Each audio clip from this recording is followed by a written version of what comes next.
गीता की कहानी का संक्षिप्त सारांश। देवी लक्ष्मी भगवान विष्णु से पूछती हैं कि आप क्षीरसागर में आंखें बंद करके क्यों लेटे हैं, जबकि नींद और आलस्य तो तामसी जीवों को आता है। भगवान विष्णु बताते हैं कि वे सो नहीं रहे हैं, बल्कि अपनी अद्भुत शक्ति यानी श्रीमद् भगवद गीता के ज्ञान पर विचार कर रहे हैं, जो जन्म मृत्यु के चक्र से मुक्ति दिलाता है। गीता अध्याय का महत्व कहानी के जरिए समझते हुए विष्णु भगवान ने बताया कि सुशर्मा नाम का एक अत्यंत पापी और दुष्ट चांडाल था। वो नित्य शराब और अन्य दूषित पदार्थों का सेवन करता था और उसने कभी कोई दान जप नहीं किया। एक दिन बगीचे में पत्ते तोड़ते समय उसे सर्प ने डस लिया और वो मर गया। अपने घोर पापों के कारण मृत्यु के बाद उसे अनेक नरकों में भीषण यातनाएं भोगनी पड़ी। कई नरकों से निकलने के बाद वो पशु योनि में बैल बना।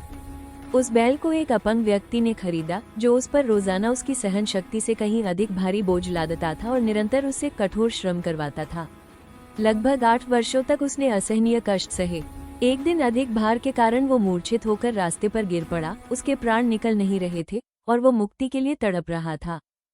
उस बैल को देखकर एक वेश्या अपने एक पुण्य कर्म का फल उस बैल को दान कर दिया बाकी लोगों के साथ। इस दान के कारण बैल तुरंत बैल की देह त्याग दिया। सुशर्मा ने ब्राह्मण जन्म लेकर उस गणिका की तलाश की और पाया कि वो एक तोते का नित्य पाठ सुनती थी। वो तोता रोजाना गीता के पहले अध्याय का पाठ करता था।